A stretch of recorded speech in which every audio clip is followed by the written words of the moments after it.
Hello guys, আপনাদের দেখাবো বেরুল লক্ষিন্দরের বাসর ঘর। এইটা সেই ভিডিওটা আমি বানিয়েছি। এর আগের বানিয়েছিলাম ভিডিওটা হচ্ছে চাঁদ সদাগর শিব মন্দির। আর আমার ভিডিওটা ভালো লাগলে লাইক, কমেন্ট, শেয়ার, সাবস্ক্রাইব করে দেবেন আমার চ্যানেলটা। আর এইটা হচ্ছে কসবা। তা যদি এখানে আসতে চান তাহলে আপনারা আসবেন কসবা বাস স্ট্যান্ড থেকে 20 টাকা ভাড়া নেবে বেরুল লক্ষিন্দর বাসের ঘরে। আর বেরুল লক্ষিন্দর এই আগের ভিডিও বানিয়েছিলাম চাঁদ সদাগর শিব মন্দিরের ভিডিওটা। আর আমার ভিডিওটা যদি দেখতে চান তাহলে আমার চ্যানেলটা সাবস্ক্রাইব করে দেবেন, তাহলে আগের ভিডিওগুলো দেখতে পারবেন। এরপরের ভিডিও বানাবো আমি, যেখানে চাঁদ সদাগর মা লক্ষ্মী মা মনসাকে পুজো দিয়েছিল সেই মন্দিরটাও দেখাবো আপনাদের, পুকুরটাও দেখাবো, ঘাটটাও দেখাবো। আর মা বেরুল লক্ষিন্দরকে যেখানে ঘাটে ভাসিয়েছিল সেই ঘাটটাও দেখাবো। এইটা হচ্ছে বেরুল লক্ষিন্দরের বাসের ঘরটা, সেটা আপনাদের দেখাচ্ছি।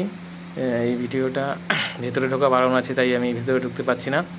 এইখানে লোকাল লোকরা ঢুকতে বারণ করেছে, তাই যাচ্ছি না। ভিতরে অনেক পোকামাকড় আছে, অনেক পুরনো ঘর, তাই যাচ্ছি না। বাইরে থেকে দেখাতে চাচ্ছি। দেখুন কত অনেক মোটা দেওয়াল, 20 ইঞ্চি দেওয়াল আছে।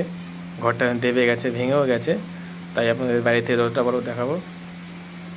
ভিডিওটা আমি বানাচ্ছি, প্রচণ্ড গরম আছে, তাই আমি ভালো করে তো দেখাতে পারছি না। আপনারা একটু বিকেল টাইম করে আসবেন, ফাঁকা এরিয়া আছে, খুব সুন্দর জায়গা, কোনো ডিস্টার্ব হবে না। দেখুন এইটা আমি যতটা পারবো গিয়ে দেখানোর চেষ্টা করব। আর এইখানে ওই উপরটাতে আছে, আর এই দিকটাতে পুকুর আছে, ওই উপর দিকটা মন্দির আছে, বেরুল লক্ষিন্দর মা মনসা পুজো দিচ্ছে সেই মন্দিরটা আছে ওপরে।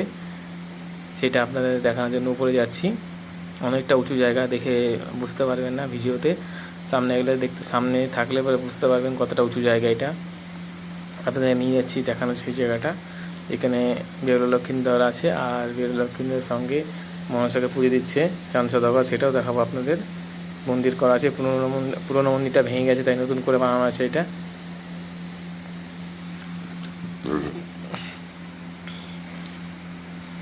ওইটা হচ্ছে এই দিকটায় হয়ে আসবেন, এদিকে রোড আছে সোজা।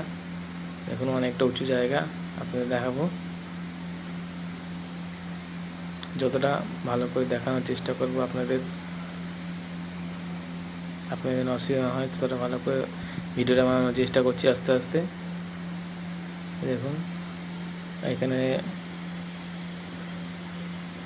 বেহুলা আর লক্ষিন্দর শুয়ে আছে, দেখুন ওই দেখুন। যত চেষ্টা করবো যাওয়ার আপনাদের দেখানো জুম করে। এটা বেরুল লক্ষিন্দর আছে এখানে, আর এই চাঁদ সদাগর মনসাকে পুজো দিচ্ছে। দেখুন এটা মন্দির জাস্ট করা আছে, আর যেখানে চাঁদ সদাগর পুজো দিয়েছিল মা মনসাকে সেই মন্দিরটাও দেখাবো আপনাদের, ঘাটটাও দেখাবো, চাঁদ সদাগরের বাড়িটাও দেখাবো আপনাদের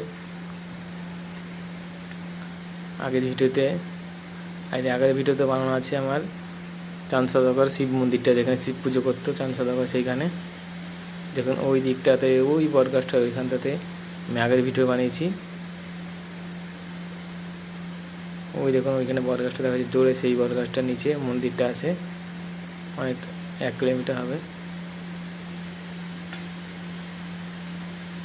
দেখুন কত উঁচু, আপনারা দেখলে বুঝতে পারবেন মন্দিরটা কত উঁচুতে আছে। এখানে সবথেকে উঁচু জায়গাতে মন্দিরটা আছে। এটা পুকুর আছে পাশে। আপনার আসতে পারে, ফ্যামিলি নিয়ে আসতে হবে, এটা হচ্ছে রাস্তা।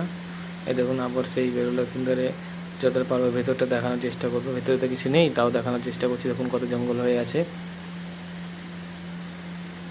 কেননা এটা বিশ্বকর্মার হাতে বানানো ছিল বাসর ঘরটা, তাই আমি উপরে যাচ্ছি না। আর যেতে বারণও করে ভেতরে, তাই যাচ্ছি না। দেখুন দূর থেকে যতটা পাচ্ছি দেখানোর চেষ্টা করছি। দেখার মতো এগুলোই আছে এখানে, আপনারা আসবেন, খুব ভালো দেখে মনটা শান্তি হবে। যে এখনও আমাদের এইখানে বেরুল লক্ষিন্দরে এখনও স্মৃতি মন্দির আছে।